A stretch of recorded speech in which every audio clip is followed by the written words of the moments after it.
To understand current events regarding Israel-Palestine, it is essential to be aware of the history and context of this issue. Originally, the vast majority of the population in what is now called Israel had been Muslim and Christian. But in the late 1800s, zealots from Europe and the US began a movement called Zionism, whose goal was to push out this population in order to take over the land for a Jewish state. For decades, this was a fringe movement, as most Jews around the world, including in the region itself, did not support it. Experts in the US State Department and Pentagon opposed it, saying it would cause bloodshed and harm to the US. Eventually, however, this movement succeeded. In 1948, Zionist forces expelled hundreds of thousands of Palestinian Christians and Muslims and confiscated their land and property to create a Jewish state, which they decided to name Israel. Israel was now established in 78% of what had been mandatory Palestine. Then, in 1967, Israel launched another war and conquered what was left of Palestine, the West Bank and Gaza. This is illegal under international law.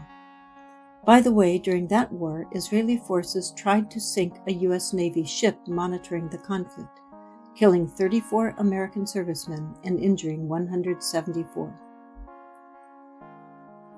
Israel has now turned the West Bank and Gaza into open-air prisons, controlling all entrances and exits and invading at will.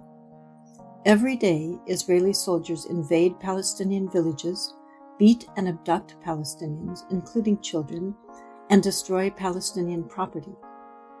Israel has blockaded Gaza for 14 years, causing malnutrition in children, huge unemployment, and desperation. 70% of Gazans at least are refugee families pushed out by Israel in 1948, their ancestral homes and land stolen by the new Jewish state. Finally, in 2018, Gazans began a mass Gandhian-type march for their rights. Israel responded by deploying snipers, and it began shooting demonstrators during their weekly protests for over a year. All these actions by Israel violate international law. Stealing people's land is illegal. Imprisoning them is illegal. Shooting and beating them is illegal. Destroying their farmland is illegal. Not allowing refugees to return to their homes is illegal. And yet, U.S. politicians from both parties have repeatedly deferred to Israeli wishes. The Biden administration has largely retained policies put into place by Trump, whose peace plan would have permanently trampled Palestinian rights, setting Israel's theft of Palestinian land in concrete. This is no surprise, given that it was largely drawn up by a lifelong Israel partisan and under an administration beholden to a multi-billionaire U.S. campaign donor who has indicated he favors Israel over the U.S., and that the pro-Israel lobby in the U.S. is the most powerful lobby on behalf of a foreign country in our nation. This lobby has already procured the largest aid package in U.S. history, $38 billion of U.S. tax money to Israel over 10 years, which works out to over $10 million per day.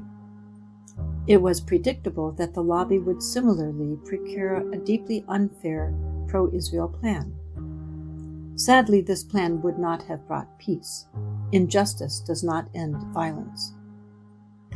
Only when the Israel lobby is expelled from its dominance over U.S. policies will we see a plan that has a chance of bringing peace. Until then, we will continue to see the violence, tragedy, and oppression that has marred the region for over 70 years and spilled over elsewhere. It's time to stop it. It's time to speak out, to share this information with others, and to stop allowing a special interest lobby to foment policies that hurt everyone.